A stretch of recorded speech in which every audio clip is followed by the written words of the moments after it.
All right, it's time for that one fun thing. Corbin, I'm going to start. Go for it. So I'm on the SAG nominating committee Fancy. for TV. Yeah. So I get to watch all the shows out there for free. And I just started watching. My wife's been watching Succession, so I just jumped in at like season 3. I watched the pilot a long time ago, and I was like, I don't get it. I don't like these people. Whatever. Now I'm jumping into season 3. I'm still not sure if I like these people, but the show is like you're drawn in, and some of the episodes are awesome, and some of the acting is awesome. But I still am in this weird place where I'm like, I kind of like don't like these people, and I don't know if I should be rooting for them, and I don't know if I'm like if I was around those people, I feel like I would not like them, but they're interesting to watch. And also like, do people actually talk to people this way? Because I'm like, it feels either like really like they're either like it's really mean or it's really smart, you know. I don't know. Like what was one of my favorite lines was the guy Tom was like, he's like, can I trust you or something? He's like, yeah, I won't wiggle. He's like, pop a trout on the head and it's dead. I won't wiggle or something. And I was like, what is that? Like, I don't know. Like, I don't even know what, like, I can see the visual of it. So I just think it show's really interesting. The words and writing is really interesting. And I'm just I'm fascinated by it and still figuring out where I'm landing. Yeah, it's an interesting show because it's not a typical drama, like it's just like business people saying crazy stuff. And I think that's what's fascinating about it. It's like it's a good show. I felt the same way you did. Like the first season, I was like, what's the deal? Why is everybody loving it so much? It gets better later on, basically. I think so. Yeah. What about you, bud? My one fun thing, TV show as well. I've been watching Ted Lasso, and I am just absolutely floored how good it is. Like I don't know if it's just coming at a good time in my life, but like I just was needing positivity and charm, and it's just like it's so like it makes me want to be a better person. I really really really like it, and I've been like staying up way too late. Usually I try to go to bed early so I can wake up early and work out. Didn't work out once this week because I went to bed at 1 a.m. every night because I was just like watching all whatever it is 20 episodes in like a 1 week's time. That's awesome. Yeah, I think that show is great. And Brendan Hunt, who plays like the assistant coach, I used to see him do improv, and he also used to come in when I was helping cast commercials. He used to audition a lot for commercials, and he'd be like, he's much more subdued in that show, but he's a funny guy. He's like a wacky, funny guy. And it's cool to see him up there, and obviously Jason Sudeikis is great, and the whole show is great. Yeah, the cast is amazing. Yeah, and Bill Lawrence is also part of that, and he's a good guy, and so it's a good. I'm glad you're enjoying it. It's so good. Yeah. Now, on to the show.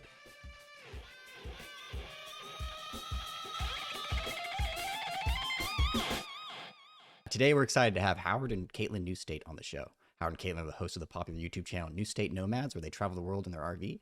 Howard and Katelyn, welcome to the show.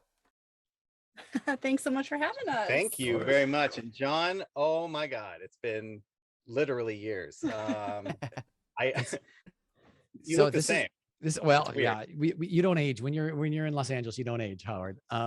No, this is so exciting for Corbin and Katelyn. It's a bit of a reunion. I haven't seen Howard and I worked on a film together, which is really great. Howard was the cinematographer and I was an actor. And it's interesting that we're reconnecting on this is our very first travel episode, Howard and Katelyn. So this is very exciting. So we're kind of merging. We're merging these two things. But yeah, it was really great. Corbin and I've been doing this podcast, and Howard reached out, and you're in a whole new world right now, a whole new realm. And I'm very curious about, having your own YouTube channel, traveling in an RV, you two traveling together. I'm really curious kind of, how did that come about? Because I know you two were in very different careers. Katelyn, I think you were a reporter, right? Yes. Yeah. Howard, yes. Yeah. Well, John, I mean, you like literally, that's a lot to unpack. So I hope that in this hour we can cover all of those topics. My God. Katelyn was a reporter and anchor on TV. And as John alluded, I was a cinematographer and a producer in Los Angeles, and before that in New York. And so we both had media backgrounds. And, from my perspective, it was obviously much more behind the camera. For Katelyn, it was both in front and behind the camera, because she also it was what's called a VJ, or it's a video journalist, or a one-man band. So I was shooting, editing, producing all of my own packages, and yeah, so but it's great because it's given us the foundation for both of us to move into this next phase of our career. Yeah. How about that? How did that? So and that next phase is Newstate Nomads, which you can look up on YouTube. So I'm just curious about this gap here, which is the transition from like kind of these two full-time careers to that. Was it kind of brewing? Did one of you say to the other, we should do this? And how did that? That's a really interesting jump or leap. Yeah, as these things typically go. Yeah. Howard was the one who kind of brought the idea up. We were living in Richmond, Virginia at the time. And after news, I had transitioned into communications and public relations. And he was like, wouldn't it be cool one day if we could move into an RV and travel the world? And I was like, yeah, okay. Like, That's sure. not happening. Yeah, sure. Right. I'm like, yeah, that sounds great. So we went and looked at him, and it was at that point just kind of me, I think, like humoring him. Because I was like, how can I ever work from the road? My career doesn't allow that. This was years ago before before people really started working from home. Mm-hmm. And fast forward, we had moved to Miami. I had taken a job that just wasn't the right fit. Howard was working remotely, and it was kind of like, oh, remember that thing you talked about a year and a half ago? What if we do that now? So you remembered it, Katelyn. So Katelyn, you kind of remembered it and brought it up again. Yeah. Okay. Wow. Yeah, I think. Well, I think both of us. Yeah, it was just kind of this like full circle moment of we don't have to wait until one day. That one day can be now. I can't believe she literally skipped over the entire part of like how we met and like why we were even like. I was just like, let's get to the good stuff. Okay, so look. So if your listeners and your viewers are in Los Angeles, we both used to work for the parent company of Knott's Berry Farm. So there's a company called Cedar Fair, and I was a corporate director for the company. I was the executive producer for Media Networks. So I started the in-house TV network that 27 million people see a year when they go to the parks. So that was my very first inroad with Cedar Fair. Yes. And then they started like piling on more responsibilities. One of them was to produce these events when they would open a new roller coaster or some type of new capital project. There would be the announcement event, and then there would be the actual opening. Well, Katelyn, as head of communications for the park in Richmond, Virginia, it's called King's Dominion. We were opening a new roller coaster in Charlotte at Carowinds. And so we bring in all of the head of communication because there's media from all over the world. There's literally hundreds and hundreds of media outlets that are vying for time and trying to do these interviews and all that stuff, because these are huge roller coaster campaigns and all things like that. So Katelyn and I meet because of that. And there's literally a picture, by the way. And John, I wish I had sent you in advance. There's photographic proof of us meeting within 5 minutes of that. Because when we got onto the roller coaster, right before the park opened, somebody snapped a picture and was like, hey, let's take a picture. And so there's actually photographic proof of the moment that we met. Wow. Yeah, wow. That is like, that like never happens, right? I mean, that's we're literally on a roller coaster. So we literally met on a roller coaster. That's amazing. So we can say that. I mean, one. But yeah, so then like Howard, with that, I was just thinking, and Katelyn, one of my students works at Knott's Berry Farms, and she just sent me tickets to Knott's Berry Farms. Awesome. So I thought maybe she had sent me 4, Corbin. We could raffle one off to a listener, but only 3. So I need these 3. So otherwise, but it's so funny that you. Yeah, absolutely. So How fitting. Yeah, so like I was doing all these different because my role kept changing in a good way. They kept adding more and more things to my plate because they were like, wow, you're really good at this, you're really good at that. And so like I ended up I was the technical and creative lead for a ride at California's Great America up in San Francisco. And like that generated a lot of great press. And so then I was kind of like, well, what now? And they were kind of like, well, like, can you just hang out for a bit, because they were going through a little bit of a reorg. And I was kind of like, I can't wait. Can't. And so like because of Katelyn and I opening the roller coaster, time passed before we actually started dating. But the point was we were already dating at that point. And I was like, I think it's time to move on. So I left there and then ended up joining a company that's like a consulting company for theme parks and amusement parks. And that's what allowed me to work remotely. And so So now we're living in Richmond. I'm working remotely. Katelyn is still working for King's Dominion. And then we moved to Miami. Mhm. And so like it became this progression of like, you know, I moved, then we both moved, then Katelyn's role was really not working out. And I just want to say too, prior to this move, I had lived my entire life in Virginia. I had not traveled a whole lot outside of, you know, there were like a couple Jamaica. Caribbean trips, right? And I had been to a few states. So just keep that in mind as you hear how many places we have been over the past 3 years. My entire life was spent in Richmond, Virginia, basically. Yeah. And so like, so now we're in Miami, job's not working out. And so, you know, I was like, look, you know, quit.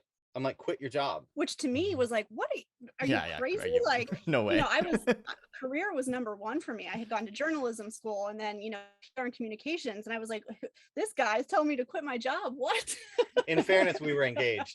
So at this point, she wasn't random. This guy is random. She wasn't committed. She wasn't fully committed yet. So there was still an out. You know what I mean? I like Howard just at the end of a bar drunk be like, quit your job. Quit I don't know you, we sir. can Quit travel it. the world. Come on. Like, I think my parents warned me about this. Once upon a Howard time. was You don't need a job. You don't need any money. Stability. What's That's that? amazing. That's Right. amazing. Yeah. So so we ended up in Miami. We made like the crash decision. I mean, literally it was like July of 2018. We're like, yep, we're gonna pack up and go. And so, you know, it was like she quit her job.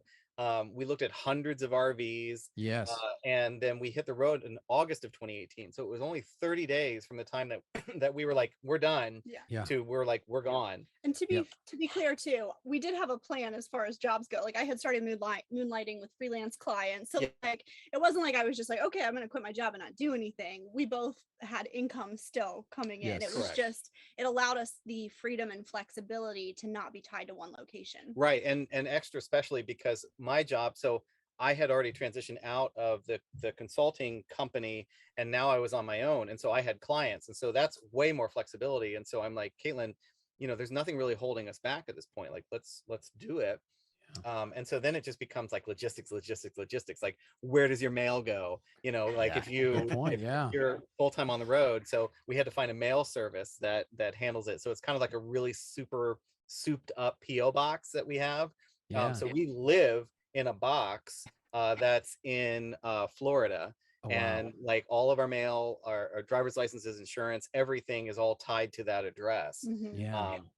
Well, it's interesting because kind of, you know, what you two are doing, it kind of combines two things I think that are very in right now. One is like a remote working in a sense, you know, or being able, and then also, you know, like kind of the hashtag van life and that kind of world of having those freedoms. And I think you were doing it before the pandemic, before it was cool, and before the pandemic. And, you know, I know people who were at jobs where, you know, maybe they pitched working remotely and they were like, we can't do it. It's impossible. You know, there's this and this and this.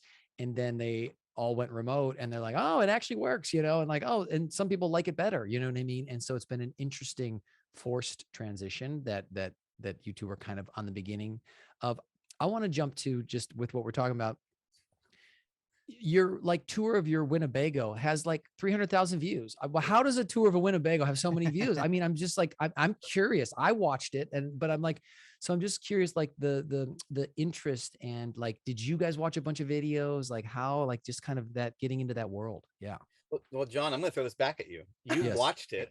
Yes. I mean, were you entertained? Were you interested? Were you intrigued? Like I was, and you know what's interesting is I was talking to Corbin before we started, and for me, one of the things I've been thinking about is like when you go online and you like, let's say you know nothing about a topic like RVs, and you Google best RVs, you get a list of like the top 10, and you're like, is this BS? Like, is this all sponsored or is this genuine and authentic?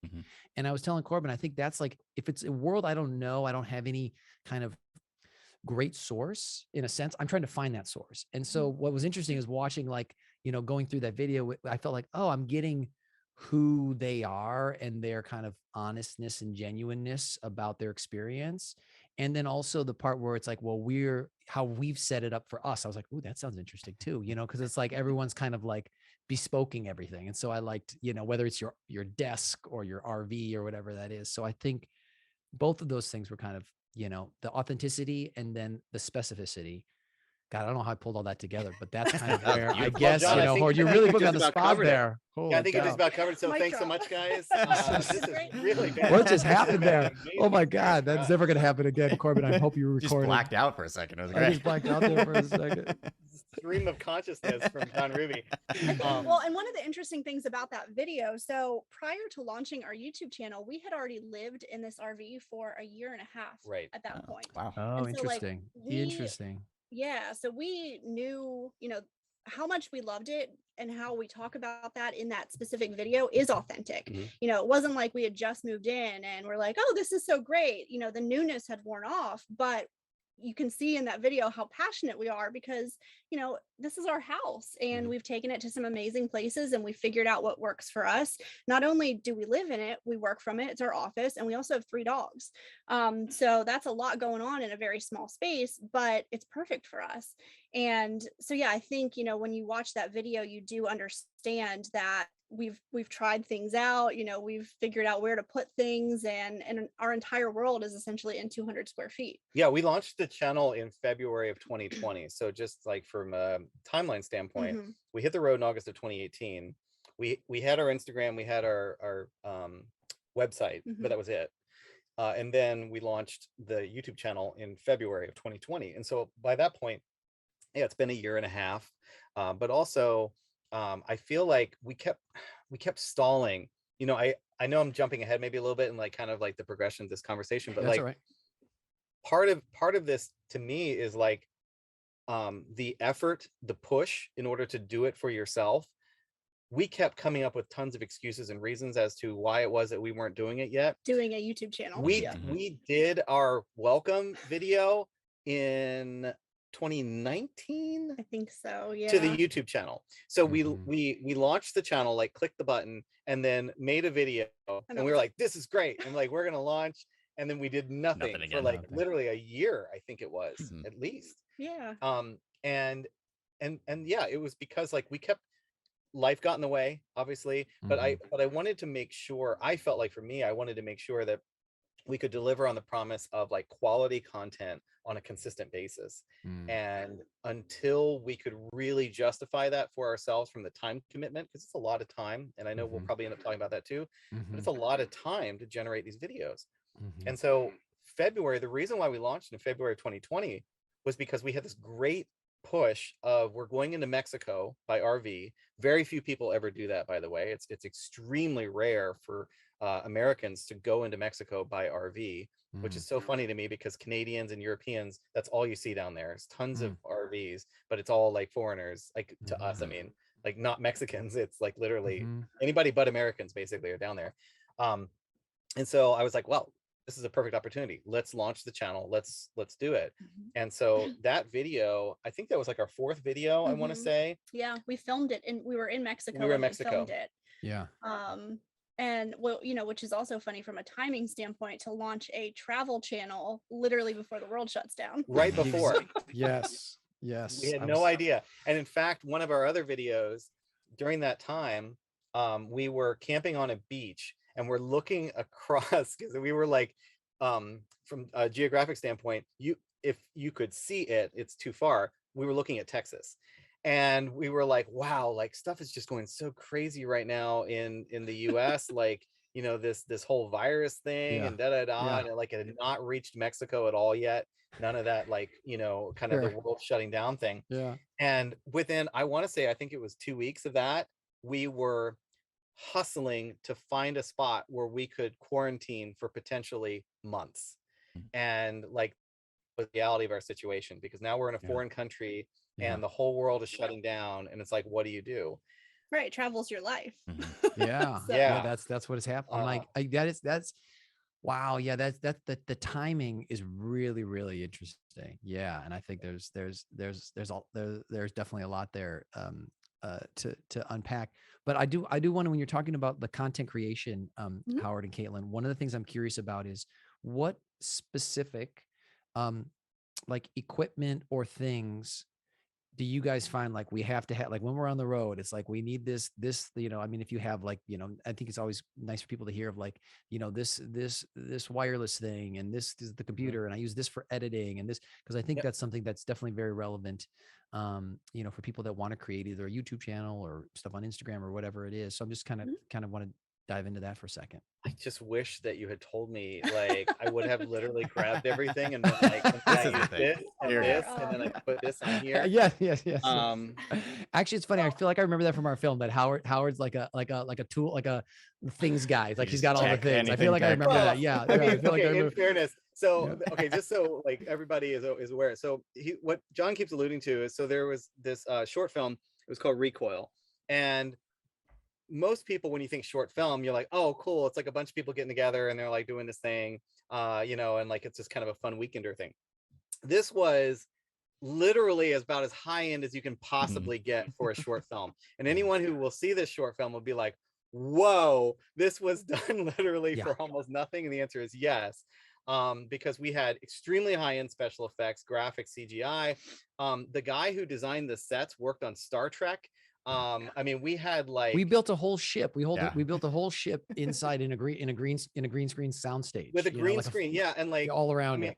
Yeah, we built a wraparound green screen in, all the stuff. Like, I mean, it was very high end. And, my coming on the project at the time, I mean, I was doing American Idol. I was doing Carrie Underwood projects. I was doing commercials and movies. And, and so like, for me as a cinematographer, I'm like, this is great. This is an awesome challenge. Like, I had certainly never done a science fiction project. And so I was like, this would be really cool. And boy, oh boy, I mean, like, we really did have every bell and whistle. It was astonishing what, like, calling somebody up and being like, hey, I know that, like, normally you provide the equipment for me for like Idol. Like, will you do this for us? Like, can you give us like a $300,000 lens package? And they're like, oh yeah, no problem. Like, okay, how you need it for 3 days? Absolutely. Like, no big deal. That was a wonderful experience. And yeah, we're going to put a link to that. The movie's called Recoil, and the director, Evan Matthews, was great. And the casting director, Howard, Erica Berger, I'm still very good friends with. And she has a son who's my son's age. So I'm going to see her tomorrow. But the point is that film had such a good energy together.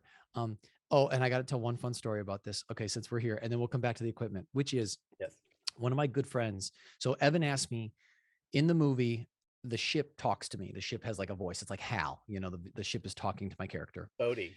Yeah, Bodhi. Exactly. Good. I will never forget it. Wow, good job. It's been over 10 years. But so they asked me, since they didn't have a lot of money, they're like, do you have an actor friend? Because we're going to try to get this voiceover person, but we don't have someone to read the ship's lines yet. Do you have anyone? And I was like, okay, so is there any money? They're like, no, we can't pay anybody. I'm like, okay, so I need a friend that'll be there for like 3 days that doesn't need to get paid. And I have a wonderful close friend named Anina Lincoln. She's 60, she's over 60, I'd say. And I asked Anina, would you, be this other character? And she's like, John, I would love to. So she comes on set and she like brings muffins, which is like amazing, or something, brownies. So everybody loves her. And then she is like acting her face off as like this voice. And I'm like, Anina, I just want you to know, like, your voice is going to be replaced, like they're using, and she's like, that's okay. That's okay. And she's going so crazy. And I will never forget, in one shot, she's acting, she's doing it. She got so into it. I feel like he was either Howard or Evan is like, Anina, you're like in the shot. Like you need to like, she's like creeping behind. So like, yeah, she's like floating in space. Like she's in front of the green, like she's into the lines, and we had to like get Anina. I don't know if you remember that, Howard, but I just loved, because she was so in the character and so in the voice that she didn't even realize she had like wandered into the shot. And oh my, but the energy, it was so sweet about it. It wasn't like, but it was more, I don't know. So the energy on that set, I thought was, she was so passionate. Exactly, Katelyn. Yeah. She was so passionate, and everyone on that project was very passionate. Well, and I love passion projects like that. I really do. And and Evan and I are still great friends. And it really is. I am extremely proud of that project, and it is so interesting that like that is our connection between John and I. Yeah. Just because like for me, like that is one of the things of all of the projects I worked on, I am still so incredibly proud of that project. Yeah. And John, I will never forget your face, because you are literally in that project. So you were the star of that project. I mean, at one point, and again, for people that haven't seen this, it's literally John acting his ass off. Like there's no one there. He's literally like talking to, in this case, another person who's reading something off camera, and that's it, for extended periods of the film. So. And one other little story, which is always fun, which is movie magic, which is like the ship takes off and it's like supposed to, shake and stuff like that.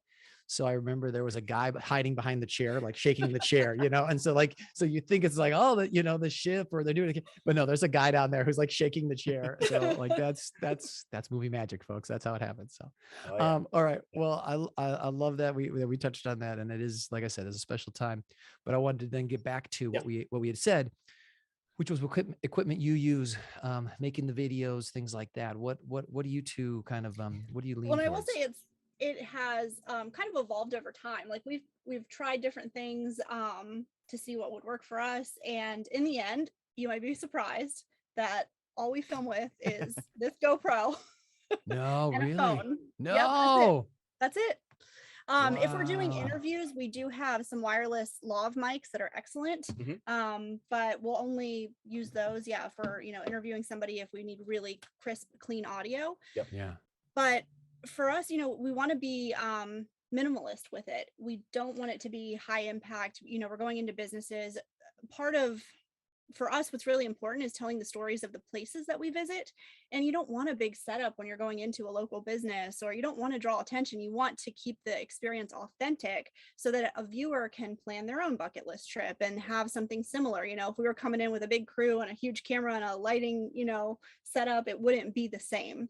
So it's a very small footprint. It really is. I think back to, prior career before Cedar Fair and everything. I worked on Discovery shows and Travel Channel shows, and like when you walk into a place, it's like boom, like there's so many, and it's not by intent, but it's like you have the producers and you have all the camera crew and audio and all of that, and like it just ends up not feeling as authentic, to be completely honest with you, because it's not. I mean, ultimately, like no one could mistake that somebody is filming right now at this restaurant, because there's lights and there's sound and there's camera crew and the monitors and all that stuff. But if you see a couple in a restaurant with a GoPro and a phone, it's like, they might just be filming for themselves, or it's right. It's a little bit more. And the thing too is like the reason why we even have like this setup is because if you just unscrew this, it comes off. Is that a Rode mic or something like that? This is just a Rode mic. Yeah. Figured, You're left with just this, and it's like, well, this is just a GoPro. Like somebody might just buy this, and like, well, maybe they're on vacation and they're filming themselves. Like not that crazy. This looks like it's like super maybe sophisticated, but in reality, it's just like a little miniature tripod that's also like a little handle. Yeah. So we don't, by intent, we're trying to stay low key. And also too, we live in 200 square feet, right? Like you can't carry a bunch of equipment. That's true. No, that's true. Also, I mean, we have to stay relatively compact, and like, I think too.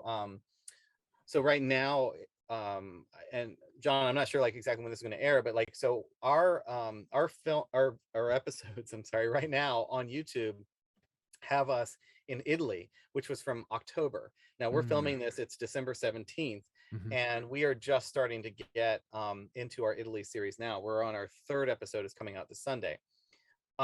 We filmed for a month, and everything, including our clothes and all, was in 2 carry-on suitcases and 2 backpacks. Wow. And that was literally everything we had for 1 month of travel. Right. And that's our laptops. Talking about equipment too, with editing, we have laptops with editing software and a microphone for doing voiceover work and that kind of stuff too. Yeah, we use we have a Blue Yeti. Yeah. It's actually great. blue, ironically.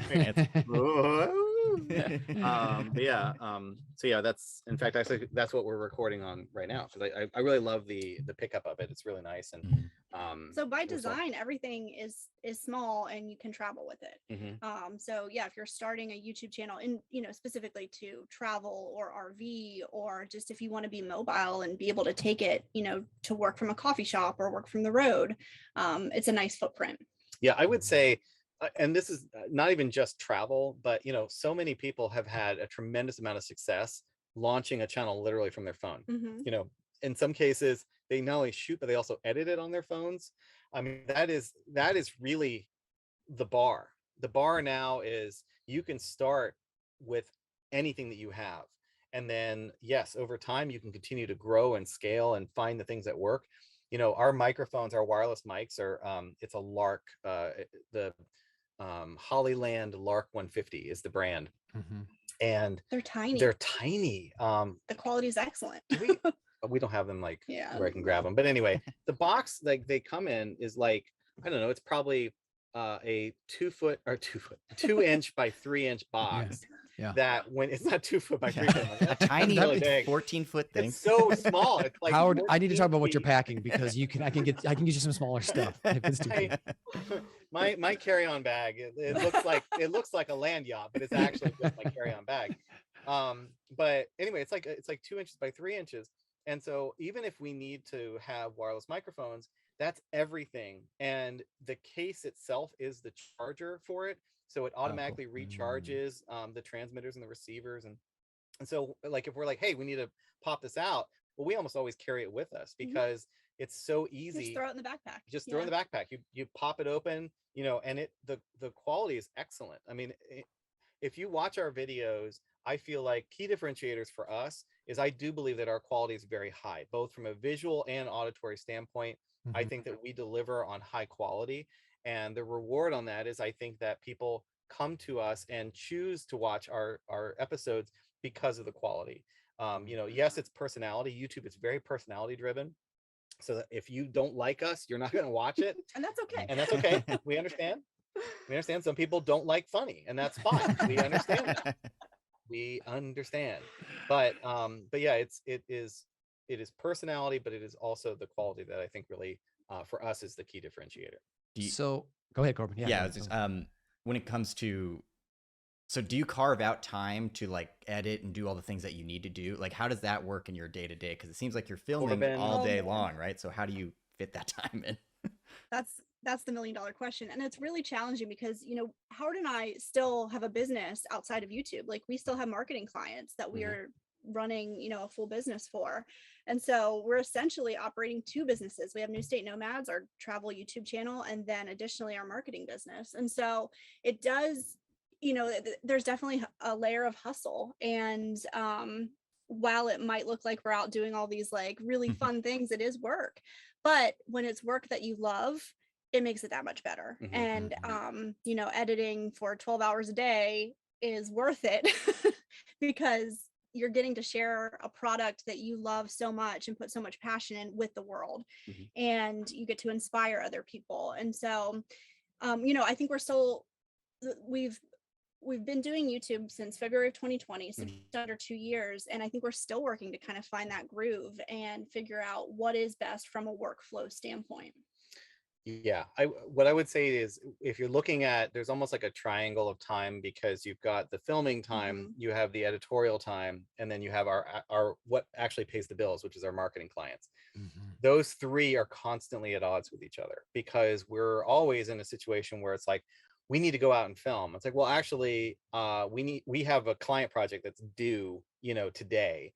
So we can hopefully go out by 3:30. Will the place that we wanted to film at still be open? You know, that kind of thing. So like, this is like having three jobs, not two jobs, but three full-time jobs, because there is the marketing that actually pays the bills.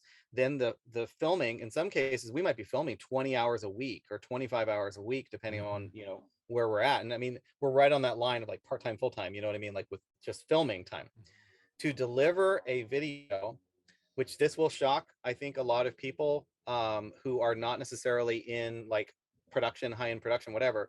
For every minute of completed work, that's an hour and a half of editorial time.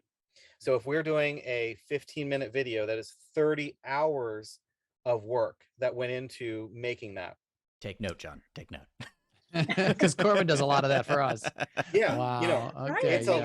it takes time. It is literally a full-time job just to deliver the videos. And so it's like, well, what has to give? Like, what's going to give? And, you know, and so we are definitely, we're at that phase where, let's be completely clear, Newstate Nomads is not paying our bills right now. Newstate Nomads is contributing, and that's really wonderful. And like, you know, I think that the work that particularly Katelyn has been able to do, like to try and like lift it and make it into like a revenue generating source is amazing.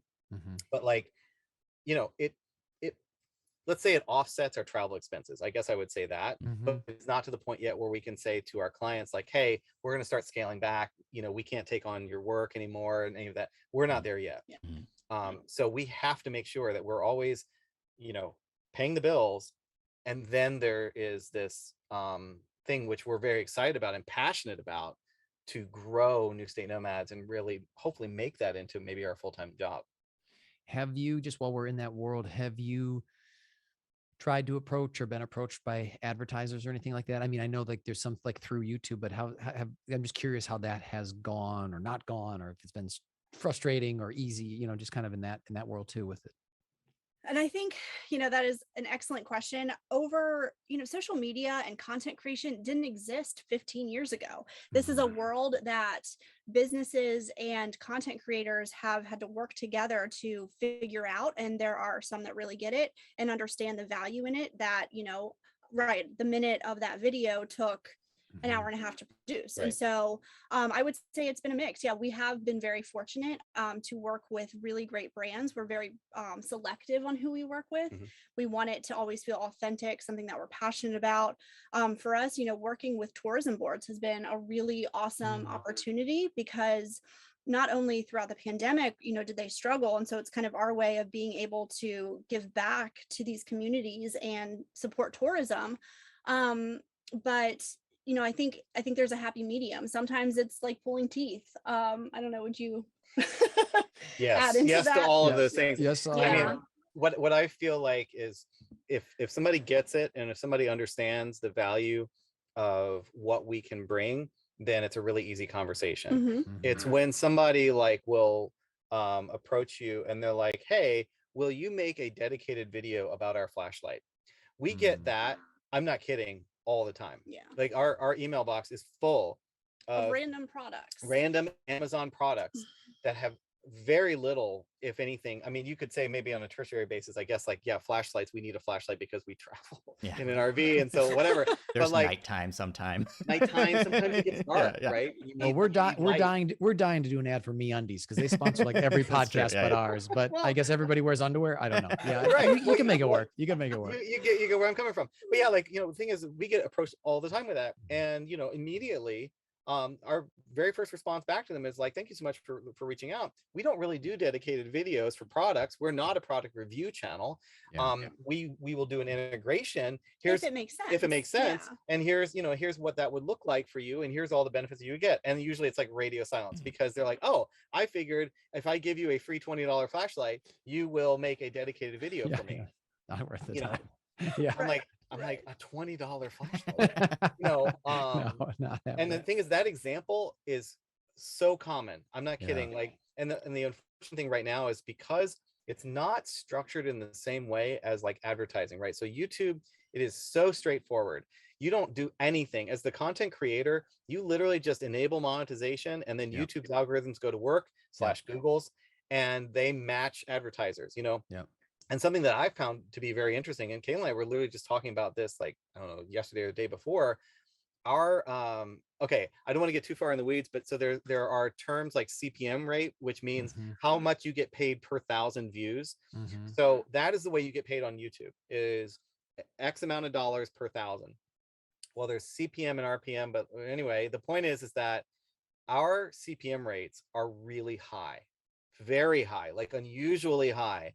And part of that is because the audience that we attract is older, more affluent, and is more likely to buy certain products. And so therefore we can, on YouTube can sell more expensive ads on our channel. And so we make more per view than most do. In fact, in some cases, we make 4x or even 5x what somebody would make.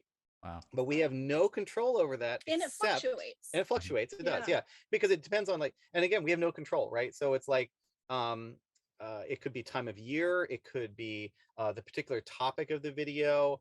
You know, like if we're doing something that is a destination, Aruba, right? So like Aruba, that video has like 70,000 or 75,000 views. That is a serious cash cow for us, because Aruba is a popular destination, and the audience of people who are watching that, they're looking for all-inclusive packages and things like that. And so therefore it tends to drive up the advertising cost. So that video would pay a lot. Meanwhile, let's say that we did some video, the flashlight example, we do a dedicated video on a flashlight. The odds are that like that's going to probably attract a different audience, maybe a younger audience, I don't know, as an example. And so therefore the amount of pay that you will make per 1,000 views is going to be significantly less. So the only thing that you can control is the content that you create on YouTube. Now let's take that over though to, now we're talking about like, okay, well, soliciting not just YouTube advertising, but like brand deals, integrations, things like that. Ambassadorships. We've been very blessed.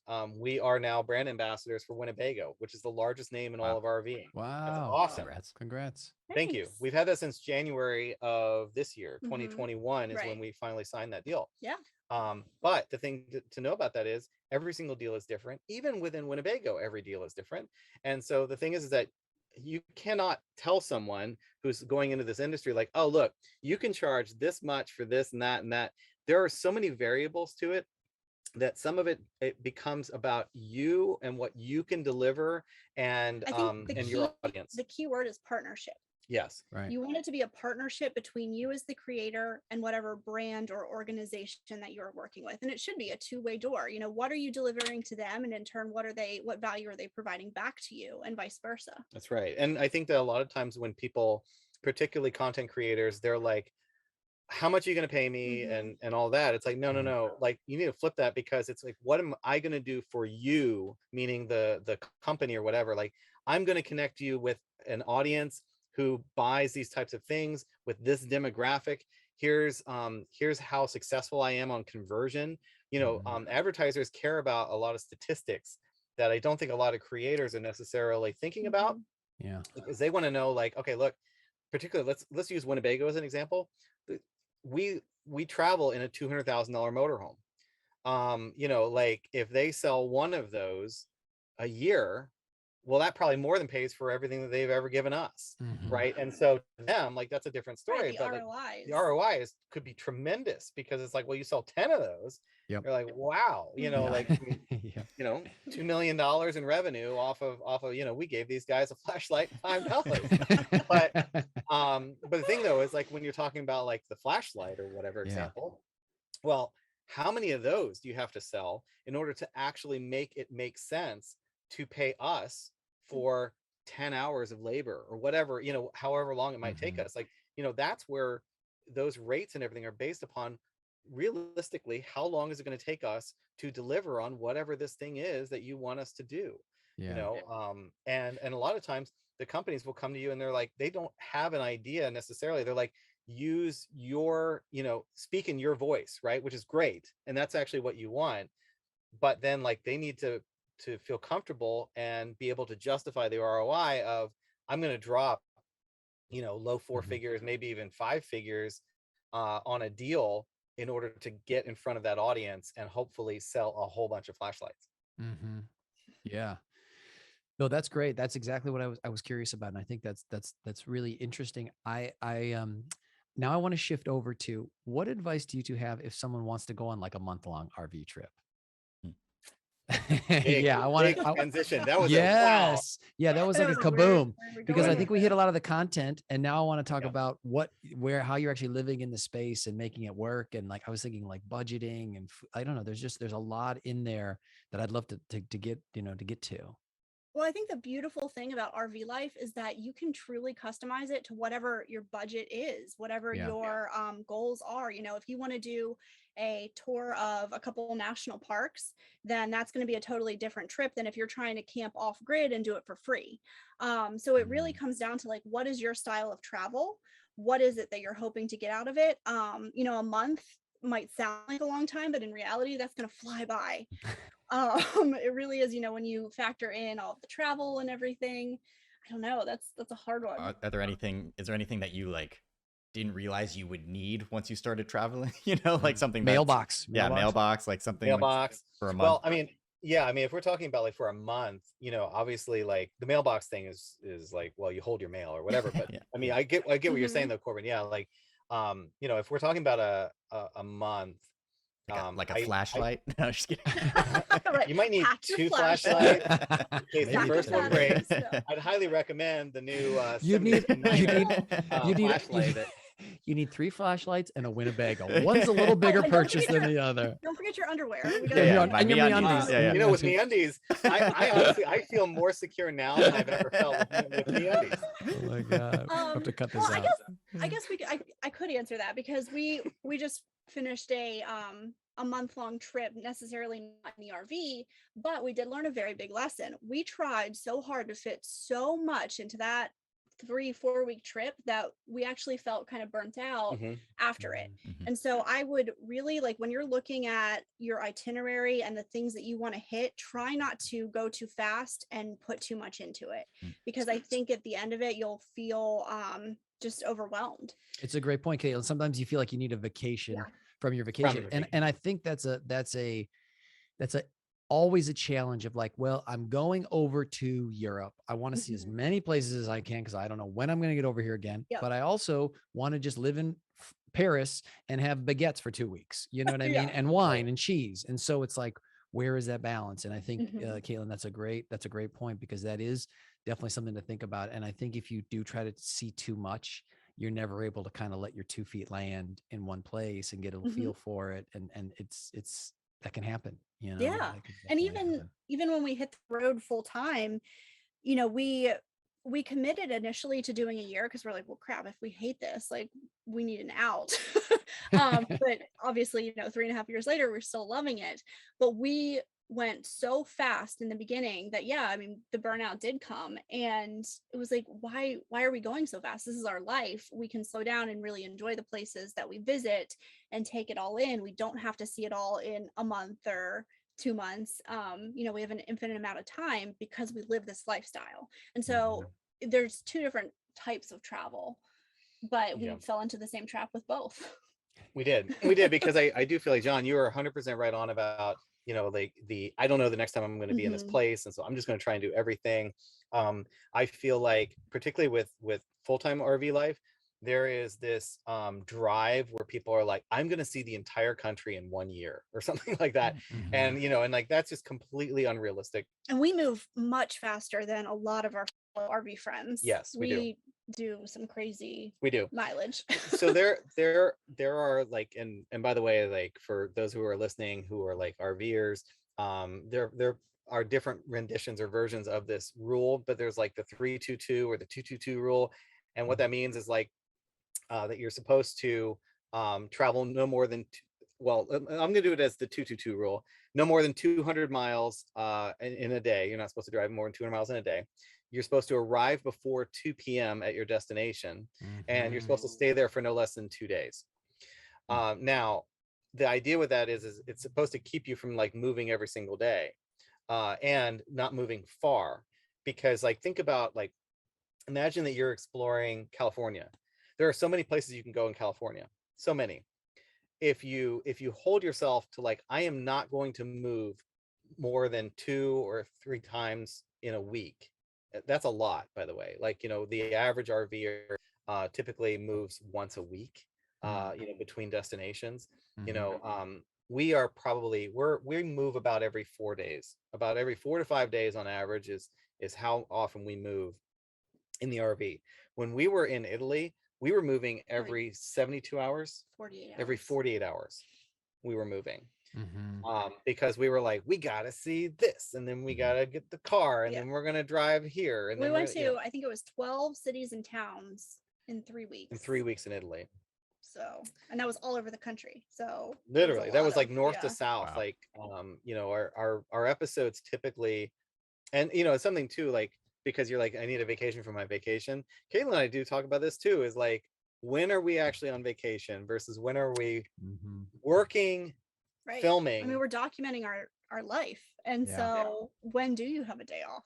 Because if you're not filming, you're editing. If you're not editing, you're doing client work. It's a lot. And for people who are regular viewers of us, you know, earmuffs right now, but like, we haven't filmed now in we did our Christmas series, but but like, but those are pretty minimal. Like, we literally are not filming nearly as much right now. Like, we have not, since we've gotten back from Italy, so that was like November, beginning of November to now, we have only filmed our Christmas episodes. And so our Christmas episodes are these intentionally bite-sized episodes that we run midweek. So our regular release schedule, I know we're getting back into like technical. No, let's do it. Let's do it. But our regular release schedule, because you need to have one, ours is on Sundays at 6 p.m. Eastern. We release every Sunday at 6 p.m. Eastern. Yep. During December, we are also doing another series that runs midweek on Thursdays at 6 p.m. And so on Sunday, it's Italy. And then on Thursdays, it's our Christmas series. And so we're doing Christmas in the South. And so these are bite-sized episodes, usually shorter. Our typical videos are somewhere between 15 and 20 minutes. These tend to be around like 10 minutes or less, about a particular town and the experience of Christmas in that town. It's fun. It's meant to be like a fun, you know, kind of like a give back and everything to the community of our viewers. So those are supposed to be smaller and easier to film. And we've done 3 of those, but otherwise that's it.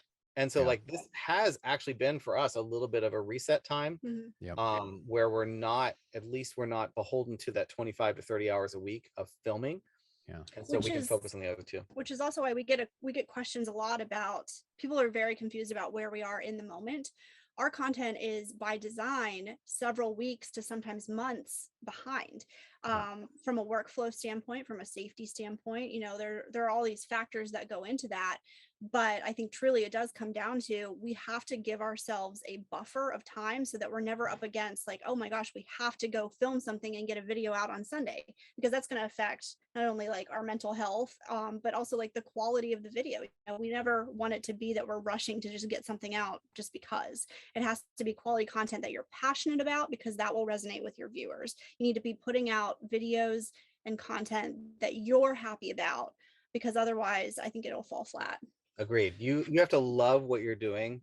In my opinion, with YouTube, if you don't have that passion, if you don't love what you're doing, and if you are playing a role, no offense, John, I mean like the authenticity. No, I mean it. The authenticity. The theater. The theater. That's where I went. The theater. Yeah, I knew it as soon as I saw the hand. If you don't have that authenticity, the thing is that ultimately, because it is so personality driven, it will eventually come back and bite you in the ass. Because the day that you're like, I don't want to do that high-pitched voice anymore, the thing that I do, well, now suddenly people don't like you anymore, because you're not yourself. You know, and so like the straightforward answer on, if somebody is trying to start a channel, regardless of the subject matter, not just travel, it could be food related, whatever it is, make it about you, yourself, and your experience. We do vlogs because that's our style. That's what works for us. But there are so many other types of styles and how-tos and all those kinds of different genres. Just make sure that it's authentic and that you really love whatever it is, the thing that you're doing. I love that. And I think also the topic can dictate how current it has to be, obviously. And so what I mean is like, hey, anytime's a good time to go to Aruba. I'm going to watch that as soon as we get off here, because I'm like curious about that. But if you're doing something like, let's say it's sports or politics, people do want like, well, what happened yesterday? I want someone to come, you know what I mean? So I think it also, the topic of what you're making content on can affect what the turnaround time is. And so, you know, I think it's great what you're saying with that.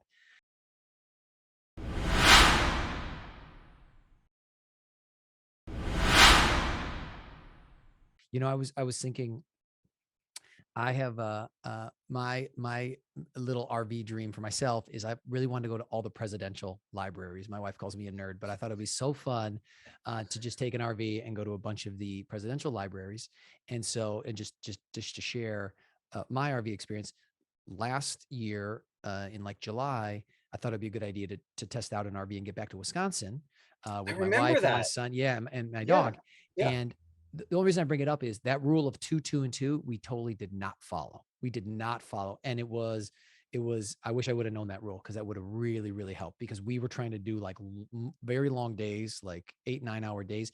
And I didn't know the RV we rented capped at 55 miles per hour. So you can't make up time in an RV. You know what I mean? Like this one is capped. And so I was like, we got to make up time. We couldn't. And so it was very much a learning experience. I am really glad that I really want to do it again. I don't know if I can get my wife in one right now. She needs a little more time, because she wasn't ready. And so this is what's interesting about what you two are saying, that space. And like, we were and this is what I'm curious about too. We were eating out some and we were making our own meals. And so that was a thing too, of like figuring out like meal wise, the flow of that. And like, we had a good thing with that, but I think we were spending long days driving. And I think, this is what I'm curious about. I feel like with what you said, it's not about driving 10-hour days. It's about getting to that place, being able to kind of enjoy that place, and then moving on to the next thing. Right. That's right. Yeah. Yeah. Okay. So an interesting point about that is we will get comments, not often, but sometimes, where people are like, I wish that you guys would just film you driving, because we want to know what it's like to drive in an RV. Yeah. And I'm like, who would watch that? Right. And I'm like, because a lot of times, like, we both do drive the RV, but 90% of the time, Howard's driving and I'm editing, I'm working, I've got headphones on. It's not, a fun time. Yeah. Like, we don't, we're not having like this awesome, hilarious banter or listening to the wheels on the bus go round and round only so often. And like, it's like, it's right. It's literally just covering ground to get to point A or point B. Right. But the point though, getting back to like with John, I can understand why people are like, hey, can you share some of the experience of what it's like?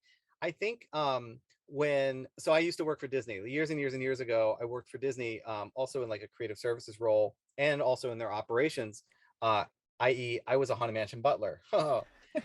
And at the same time I was working like doing like commercial production as well for Disney. Anyway, one of the things that they train you when you work for Disney is when somebody asks you a question and they say, what time is the 3 o'clock parade? Now, this is like one of the most common questions that you get as a Disney employee is, what time is the 3 o'clock parade? And it's like 3 o'clock. But the thing is that what Disney's trying to train you to do is hear that question and go, what are they actually asking? What do they actually care about?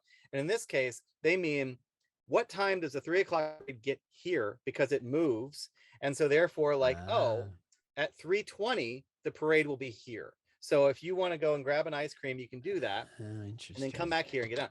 So the thing is, when somebody asks us, like, can you film like you driving or whatever, that's not really what they're asking. What they're actually asking for is like, how do you plan? How far you go in a day? How do you, fuel stops and, lunch stops, the logistics of it. Yeah. You know what I mean? It's not so much about like, I want to see like a real-time view of you driving 200 miles, and so the thing is, like, again, it's like, it's understanding and really responding to the person, what they really want or what they really need. That's deep. Wow. It is. No, that's good. I blacked out for you there, Howard, because that was, I never heard that, but I think that totally makes sense. When you said you were editing, Katelyn, my question is, Howard, you were behind the camera, she was in front of the camera, and in your show, you kind of both are doing both. So that's how was it, Katelyn? I mean, I know you said you were doing some editing too, but let's say you weren't. How was it jumping kind of behind? Because I'm sure you're doing some filming. And Howard, how was it getting in front? Did it feel kind of easier than you each thought, or was it a little bit of a learning curve? Because Corbin and I are finding with the podcast, Corbin was listening back to some early episodes. He's like, John, man, we've got some rough stuff in there. That's Corbin's exact words. But we're finding it's flowing so much better and better, but it's kind of getting those reps is something I always say, whether it's acting or creating, you just got to get those reps, whether you feel comfortable at the beginning or not. So I'm just curious when you guys flipped, how that felt. Is this the part, should we actually tell them like the true story of like our backgrounds and stuff? Like, I don't know. Sure. I mean, this is ominous.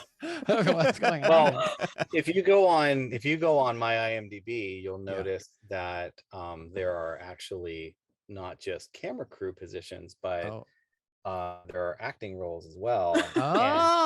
And the thing that people don't necessarily know, because it's not really out there. Yes. Like you can't just like Google like my name or whatever and find it. Is I was a very successful and prolific child actor, and so like I actually had the background for all of it. And okay. so I started off at like age 8 on 7 actually, going on set and doing these commercials, and like I did like Nerf, starting lineup and all those kinds of, I was a child actor, right? Yeah. Like, this is cool, whatever. Like did that a lot. But then I fell in love with actually the craft, and I really was so fascinated by how they made the stuff that then ultimately that's what drove me to go behind the camera. Not because I don't think I could do it as an actor, but because I really enjoyed creating the space more so than actually being in front of the camera. And so what has been so interesting is, like, for me, this is kind of like a full circle thing where like now I get to be in front of the camera again and behind the camera, and and kind of do all of it and do the whole space and everything. So I now understand the appeal and the draw for why there are so many like auteur actors who like kind of really enjoy the idea of like making their own stuff.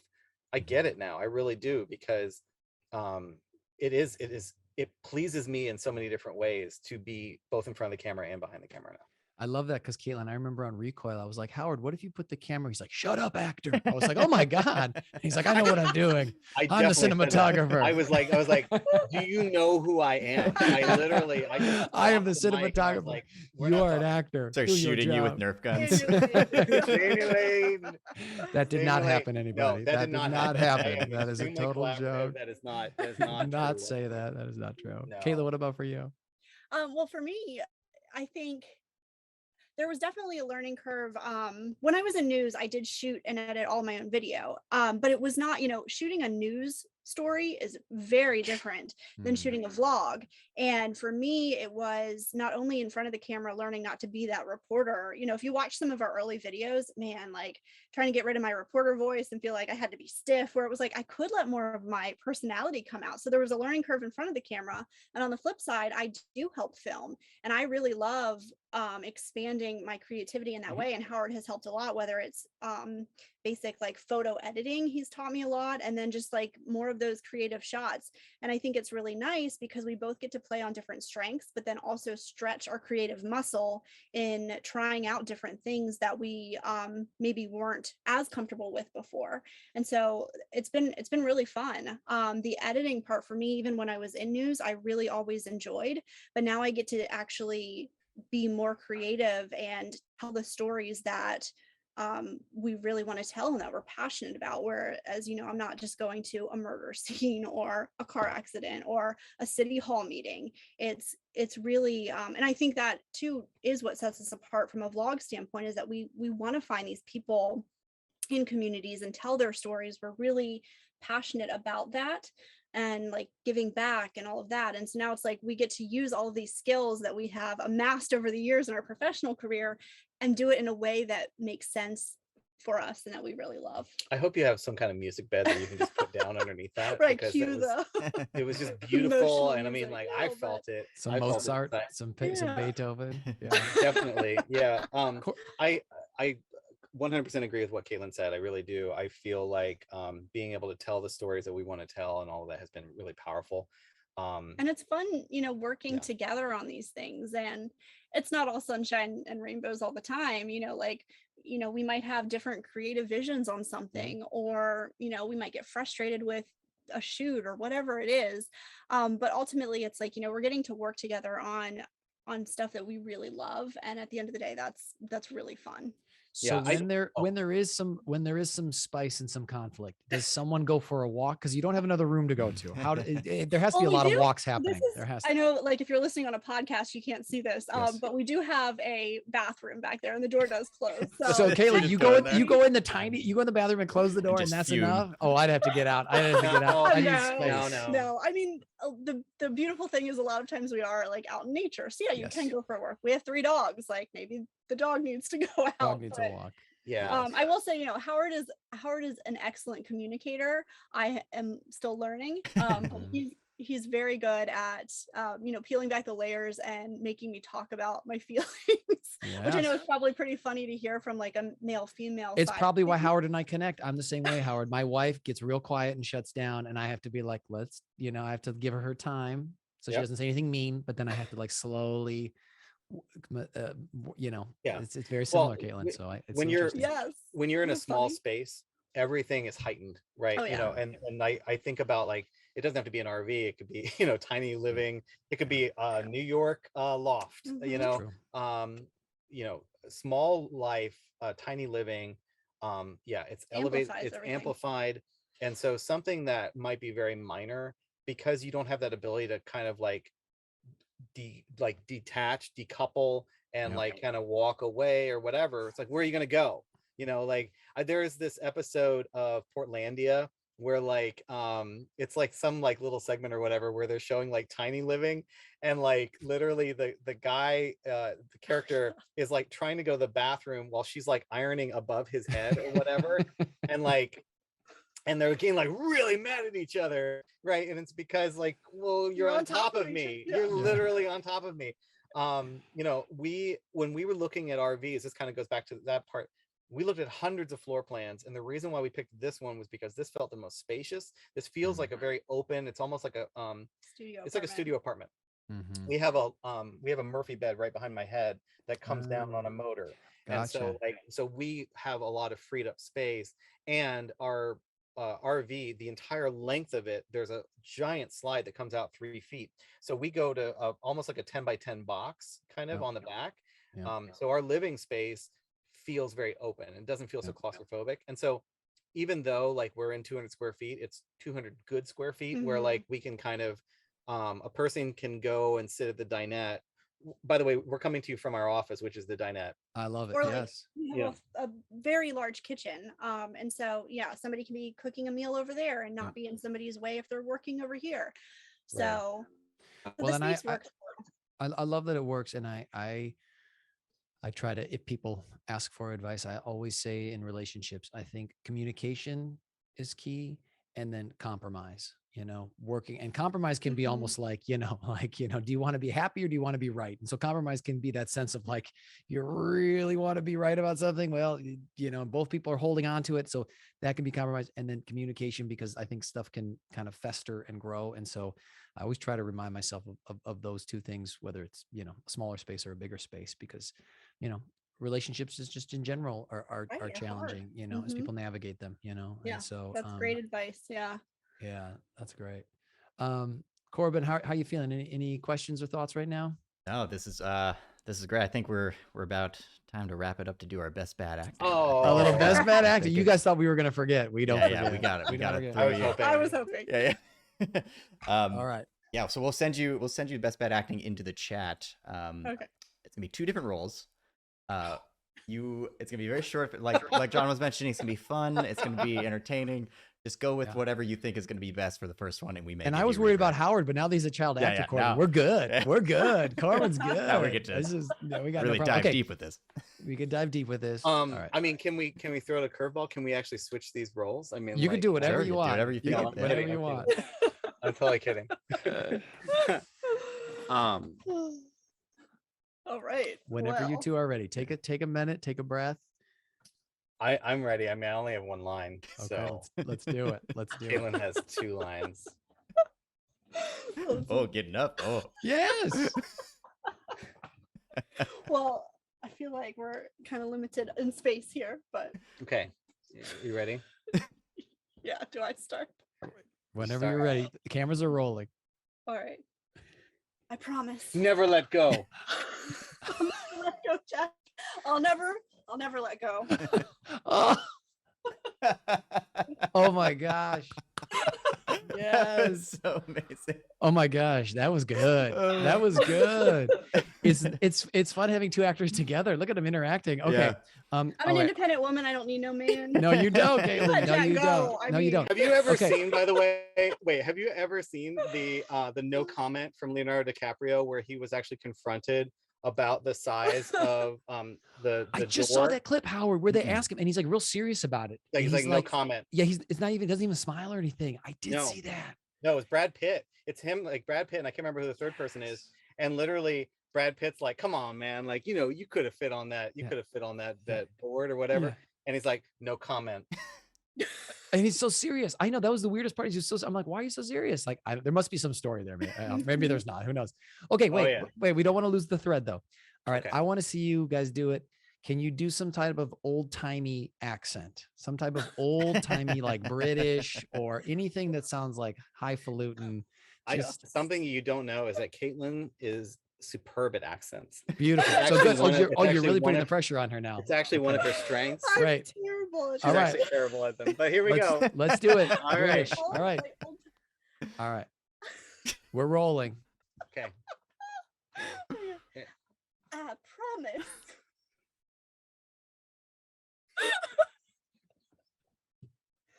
Never let go. I'll never let go, Jack. I'll never let go. I promise. It went Scottish to Southern. Yeah. I think it went Southern. It went Southern. I went every direction. I can't do that. Oh my God, that was great. That was amazing. Thank you for trying. Corbin, did you have anything? Because that was pretty good. So good. I kind of want to flip it on its head a little bit. My first question is, who's the better driver between the two of you? Oh, wow. Because I want the other person to be upset like they are the better driver. Right, exactly. Right. I'm just gonna sit back. Katelyn, in your opinion, who is I think we have very different driving styles. Yeah. I will say Howard is the more aggressive risk taker, and I am risk averse. But I will say that goes for us in life as well. So our driving translates to okay, let's our life choices. Let's do it that way. Risk taker versus risk averse. We'll go sitting in that corner for both of these roles. Okay. Okay. All right. Ready?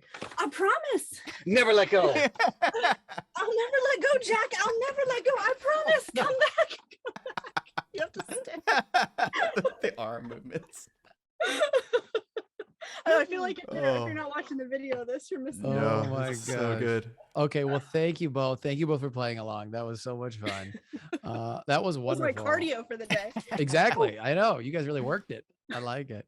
Well, Corbin, was there anything else we missed? No, this has been great. Thank you so much. Okay.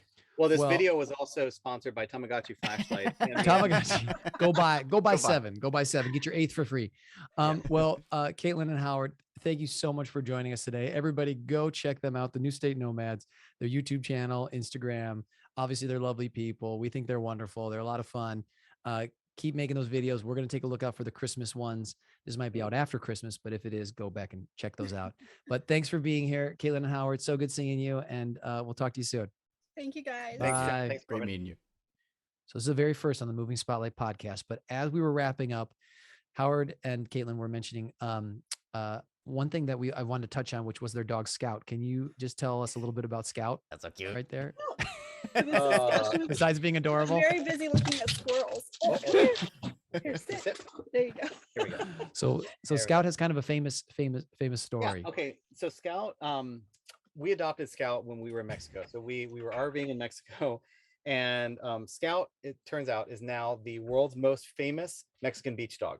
Yep, we found her on a beach there. She was a mess, like covered in fleas and ticks, and had wounds all over her, and was malnourished, and yeah, she was in rough shape. Yeah, and so there was a pretty touching story, and so we made a video about it early on. Actually, it was one of our first videos on YouTube. And the dodo, if you're not familiar with the dodo is this huge animal news, kind of like feel good stories. You can find them on Facebook and Instagram and YouTube, and they have their own website too. Yeah, they're great. They're great. They're great. And I was joking with these guys, but sometimes it's like, Pitbull is rescued and then like delivers baby. Like sometimes the stories are like really like grandiose, grand stories, but they're always feel good. Anyway, the dodo, a producer from the dodo, found our video, reached out to us and was like, we would love to interview you guys and tell Scout's story on the dodo. Are you okay with that? And we're like, oh yes, we're okay with that. Because I'm like, wow, like this could be a huge opportunity. And it is. Like in the end, Katelyn, you were saying like, what is it, 30 million? Just on Facebook. Just on Facebook alone, 30 million people have now watched the dodo video about our story and Scout's story, which is just really amazing, like talking about amplification and everything and getting that great. So if they look up the dodo and then like Scout. So if you search for, we can send you a link to it as well if you want to like put that. And Scout also makes appearances on the Newstate Nomads videos, correct? She does because Cameos. you know, She makes talking about like cameos. audiences and everything, like, you know, there is a percentage of the audience who found us because of Scout. And if we don't put Scout in every video, I mean, even a little bit, I mean, we're talking about like just a quick shot of Scout to be like proof of life. Scout is alive, Scout is happy, Scout is fed. Healthy, yeah. You know, like they're like, where's Scout? You know, and we'll get these comments where like, you know, where's Scout? Is she okay? Is she, you know, is she fighting? Is she dead? Like, what's going on? And we're like, wow, guys, like, you know, this was an episode on meatballs. Like, you know, this has nothing to do with dogs. But like we do try and make sure that we're including that, because she has a large fan base. Just Scout. Oh my gosh, I love it. And the other thing I just wanted to touch on was you guys just recently traveled through Kentucky, and they had the tornado. Is that what it was? Yeah. Yeah, the tornado. And just want to touch on the videos you made that should be out by the time this is released. What you're kind of doing with the you know what you make through YouTube on those videos. Yeah, so a big part of, you know, we kind of touched on it a little, but we always want to, you know, positively impact the communities that we explore and give back. And so we always make, with the help of our Patreon community, we make quarterly donations to organizations within the communities that we visit. And so once, you know, when we were in Kentucky, we literally wrapped filming on those days before the devastating tornadoes. And so we made the decision to donate all of the advertising revenue from those 2 Kentucky episodes to the American Red Cross to help with disaster relief. Yeah, and so what we're doing is a couple of things. First of all, we made our quarterly donation to the American Red Cross as well, to their disaster fund. So that will be directed towards Kentucky. But then we're donating all the revenue from Lexington and Louisville episodes for the months of December and for January. So 100% of our ad revenue, we are going to be donating separately. And then the third part is there is a donation component on the YouTube site beneath and to the side of our videos. If you click on that donate function, 100% of the proceeds will go to the American Red Cross. YouTube will cover all the transaction costs. So we would highly encourage, if you even watch the video, that's another donation to the American Red Cross. If you want to donate even more, you can click the link and it literally 100% of it will flow to them as well.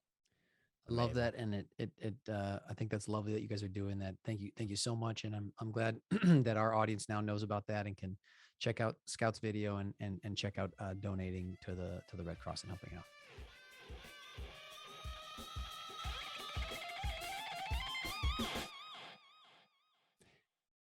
Thank you for listening to the Moving Spotlight podcast. Please rate and review us on your podcast app of choice. And we're on YouTube, so like and subscribe, hit that bell, do all the things, give us a review. We would love to see you there, and comment away. Tell us your favorite place to travel. It's awesome. Exactly. Special travel episode, folks. Thank you for listening to the Moving Spotlight podcast.